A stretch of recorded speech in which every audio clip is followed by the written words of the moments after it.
Hello. ओम हरे महाराज जी। हरिओम। ओ आप कुशल मंगल सुनाइए। सब आपकी दया है।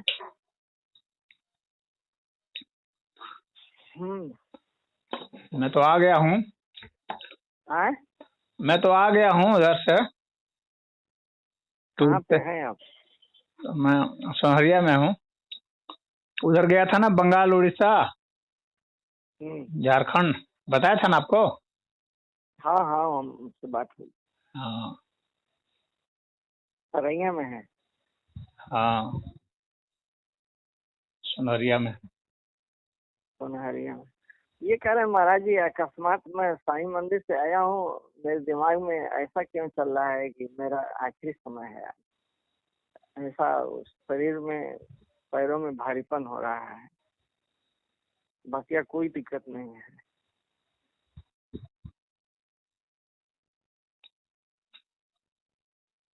एक महाभारत में उस प्रसंग को आप पढ़े हैं, भीष्म वाले प्रसंग आए को।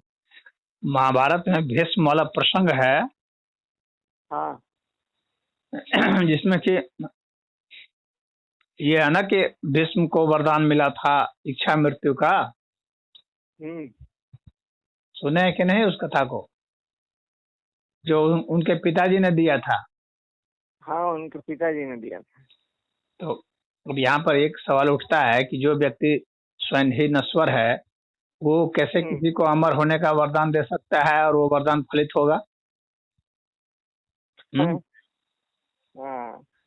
और भीष्म जो है वो मरते नहीं हैं। वो जब उनकी इच्छा होती है तब मर जाते हैं। हम्म। उसमें ये है ना कि हम्म। हाँ सूर्य जब उत्तरायण की ओर जाए होंगे तब फिर वो अपना हाँ। शरीर त्यागेंगे। हम्म। तो ये कथा मैं आपको इसलिए बता रहा हूँ क्योंकि हाँ। हम लोग कभी भी नहीं मरते जब तक हम लोग मरने की इच्छा नहीं करते। अच्छा। हम्म। कोई मनुष्य तब तक नहीं मरता जब तक कि वो मरने की इच्छा नहीं करता। अच्छा। आपको सुनने में बहुत अजीब लगेगा, हम्म। लेकिन सच्चाई यही है कि हर मनुष्य हम्म। तभी मरता है। वह मरने की, आप अगर मनुष्य के पूरे जीवन वृत्त की अगर वो आप देखेंगे हम्म।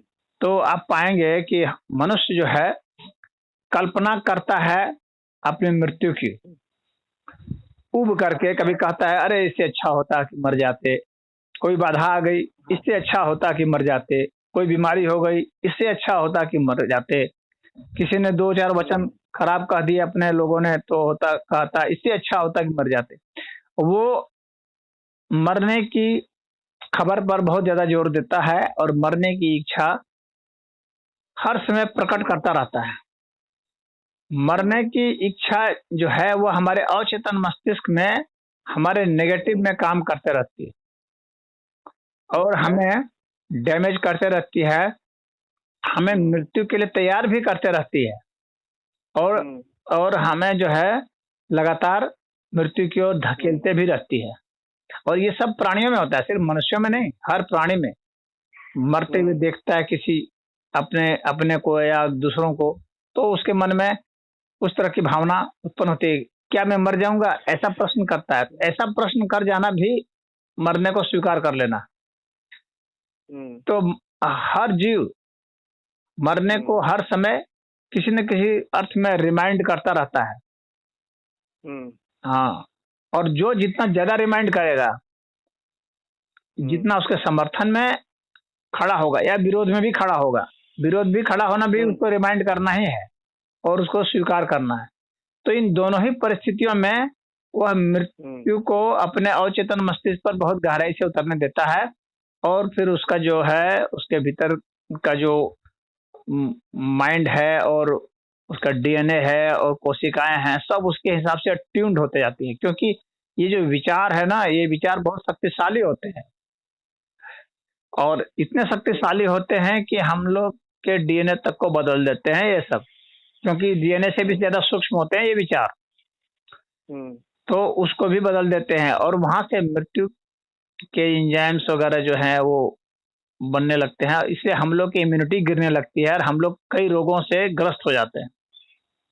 हम लोग की इम्यूनिटी गिनती गिरती है विचार से, जैसे आदमी डर गया, भयभीत हो गया, उसकी इम्यूनिटी तुरंत गिर जाएगी। ये बायोलॉजिकल फैक्ट है।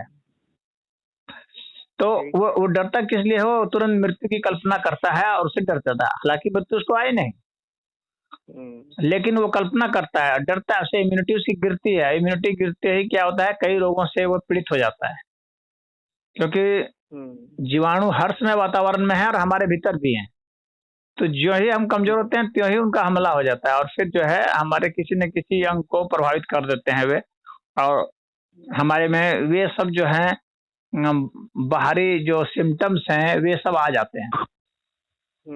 तो इसलिए मृत्यु की कल्पना करना या लगातार मृत्यु के बारे में सोचना, ये जो है ये जीवन के विरुद्ध वाली बात हो जाती है। अगर आप लाइफ के बारे में सोचेंगे, किसी का उपकार करने के बारे में सोचेंगे, कहीं कुछ कर देने की सोचेंगे, तो आप जो है उससे जितना हो सकता है बचे रहेंगे और आपकी इम्यूनिटी बढ़ती रहेगी। क्योंकि मनुष्य जीता क्यों है, उसको जब जीवन में कोई प्रेरणा मिलती है, कोई जीने का कोई लक्ष्य मिलता है, तभी जीता है, अन्यथा नहीं जीता है। कोई आदमी बुढ़ा हो गया है, बहुत बुढ़ा हो गया है, लेकिन वो जी रहा है, तो क्यों जी रहा है, कुछ ना कुछ उसमें आशा है, कुछ ना कुछ लक्ष्य है उसको। जैसे अपने परिवार में कुछ छोटे छोटे बच्चे हैं, उसको पालना है, या कुछ और उसको कोई सामाजिक काम करना है उसको।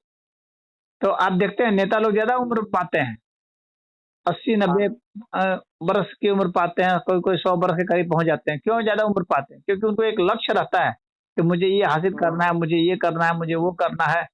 हाँ, तो इससे वे उम्र ज्यादा पाते हैं। जीवन में अगर ज्यादा लंबी उम्र चाहिए होती है तो कुछ ना कुछ आपको एक लक्ष्य निर्धारित करके उसकी ओर चलना होता है। जब आदमी का लक्ष्य नहीं होता है और उम्र हो जाती है, जब उसको लगता है कि मेरी कोई उपयोगिता नहीं रह गई, ना परिवार में रह गई, ना समाज में रह गई, ना और कहीं रह गई, तब वह क्या होता है कि वह फिर मरने की कल्पना करना शुरू कर देता है कि उसको लगता है कि मैं वर्थलेस हो गया, मेरी उपयोगिता ही क्या रह गई, मेरे रहने न रहने से क्या फर्क पड़ रहा है, क्यों ना मैं मर ही जाऊं। इस तरह की बातें उसके दिमाग में स्वभावतः आनी शुरू हो जाती है। क्योंकि हम लोग खाना खाते हैं, कोई ना कोई विचार आएगा ही, ऊर्जा मिलेगी। तो विचार अगर पॉजिटिव नहीं होंगे तो नेगेटिव विचार आएंगे, ये निश्चित सी बात है। या तो हमारा आदर्श लक्ष्य हो कि भाई हमको अध्यात्म की ओर जाना है, तो उसमें साधना कर रहा है व्यक्ति, रम रहा है उसमें, तो फिर तो उसका एक लक्ष्य बना हुआ है, भजन कीर्तन कर रहा है, लक्ष्य बना हुआ है। लेकिन यदि उसको उसमें कोई रस नहीं आ रहा है और आध्यात्मिक रुझान उसका नहीं है, तो वो अपने को बिल्कुल मानता है कि मैं तो बेकार हूँ, निरर्थक हूँ, हमारा कोई वैल्यू नहीं है, कुछ हमारा कोई कहना नहीं मानता, कोई सुनना नहीं मानता, कोई हमारी मदद करने वाला नहीं है, कोई हमारी जांच करने वाला नहीं है, किसी को मेरे रहने ना रहने से कोई फर्क नहीं पड़ रहा है। हाँ, तो ऐसे में वो क्या सोचता है कि अरे बेकार है, फिर इस जीवन में क्या है, और फिर उसमें ये बातें आने लगती हैं कि मर जाना ही श्रेयस्कर है। तो मैं ऐसा नहीं है कि मैं मरने की निंदा नहीं कर रहा हूँ यहाँ पर, मैं सिर्फ एक कंडीशन बता रहा हूँ। मैं मृत्यु को मैं खराब नहीं मान रहा, इसे ये मतलब निष्कर्ष नहीं निकालना चाहिए कि मैं मृत्यु को खराब मान रहा हूँ। बस ये कह रहा हूँ बस कि मरने की ओर आदमी अग्रसर होता है तो उसकी कंडीशन ये होती है हर प्राणी की। तो मृत्यु के विषय में ज्यादा सोचना और उसकी ओर ज्यादा जाना, तो क्या होता है, छोटे बच्चे होते हैं वे मृत्यु के बारे में नहीं सोचते हैं, वो जीवन के बारे में सोचते हैं। दूसरे के उपकार की भावना को संग्रहण करना ही जीवन है। हाँ, तो अब जीवन को बढ़ाएंगे, जो भी जीना चाह रहा है उसको जिंदगी की ओर देंगे तो आपका भी जीवन उसके साथ ही बढ़ता है। जो भी व्यक्ति जीवित रहना चाहता है, कुछ करना चाहता है, यदि आप उसके साथ हो जाते हैं तो जाहिर सी बात है कि उसका लक्ष्य फिर आपका लक्ष्य भी हो जाता है शामिल। ठीक बात समझ रहे हैं? एकदम समझ गया।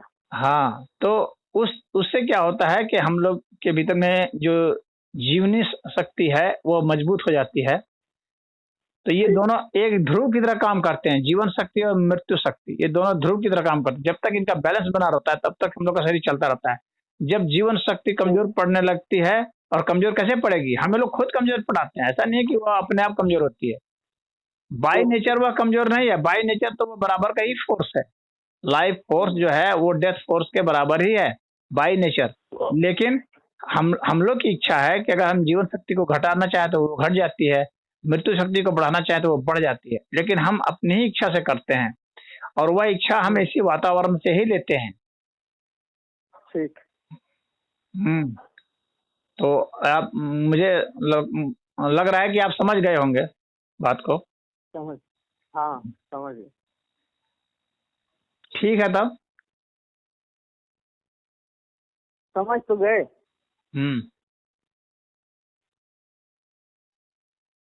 मुझसे तो जो बन पड़ता है वो, जो मेरे सामने कोई डिमांड आती है तो उसको पूरा करने का प्रयास करता हूँ, और सदैव करता रहने का भी प्रयास करूँगा। हाँ, तो उस तरह से ही, उस विचार से ही दृढ़ रहिए।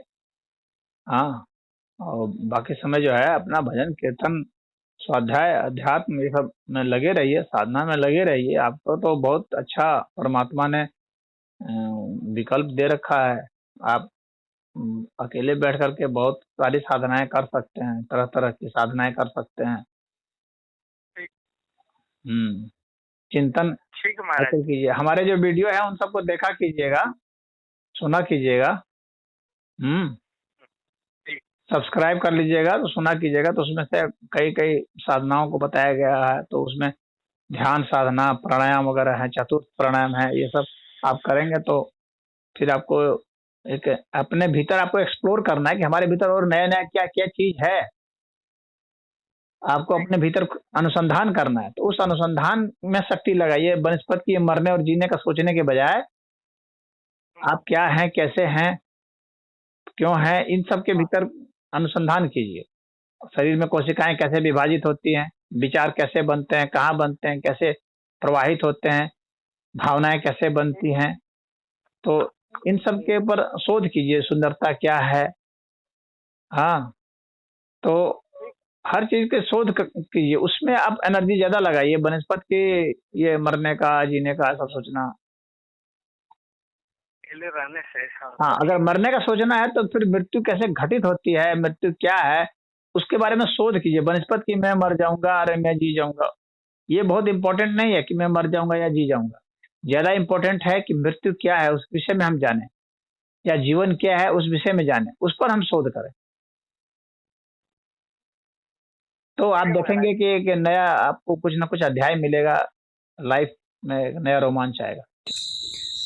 फिर कोई यह भी सोच सकता है या पूछ सकता है कि जो व्यक्ति अभी जन्मा नहीं है, गर्भ में है,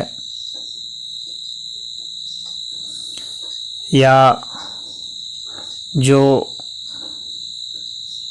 अभी भ्रूण के रूप में भी पूरा विकसित नहीं हो पाया है, या जो कोशिकाएं हैं या मांसपेशियां हैं, वे भला कैसे मर जाती हैं। तो मैं यह बता देना चाहता हूँ कि ऐसा नहीं है कि जब हम लोग का मस्तिष्क बड़ा हो जाता है, हम लोग जन्म जाते हैं, तभी हम लोग सोचते हैं, तभी हम लोग में चेतना का प्रवाह होता है। ऐसा नहीं है। यदि वह बीज के रूप में नहीं होता तो फिर मस्तिष्क में कहाँ से आ जाता। मस्तिष्क में कहीं से आ रहा है ना, तो उसका मतलब है बीज के रूप में ही वो था जो प्रस्फुटित हुआ है। तो जब हम लोग का शरीर बीज रूप में था, यानी भ्रूण रूप में था, या और भी बीज रूप में था, जब वह उत्तक के रूप में था, या और भी बीज रूप में था जब वह कोशिका में था, या और भी बीज रूप में था जब वह क्रोमोसोम्स के रूप में था, या और भी बीज रूप में था जब वह डीएनए के रूप में था, उस वक्त भी चेतनाएं विद्यमान थी। क्योंकि डीएनए आखिर कैसे जुटा, किसने प्रेरित किया डीएनए को वैसा ही जुटने में, यह एक प्रश्न है। उसी तरह से वो उसको तोड़ने के लिए भी वही प्रेरणा काम करती है। तो वह जो प्रेरणा है, वही विष है, वही इच्छा है। तो वह इच्छा वहाँ डीएनए को भी मारती है, कोशिकाओं को भी मारती है, भ्रूण को भी मारती है, हर स्टेज पर मारती है। जहाँ से जीवन आप शुरू मानते हैं वहाँ से मारती है।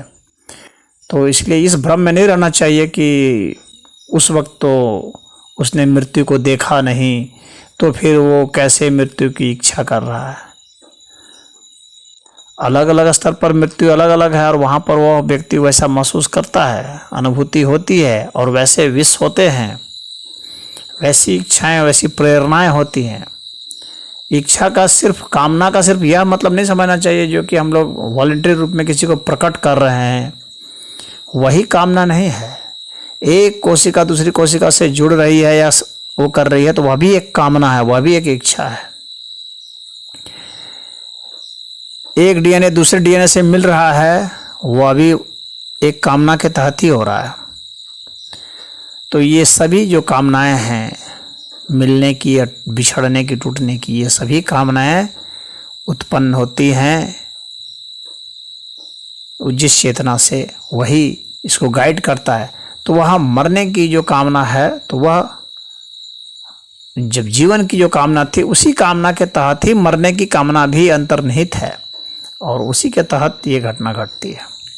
ठीक है। ओम हरि।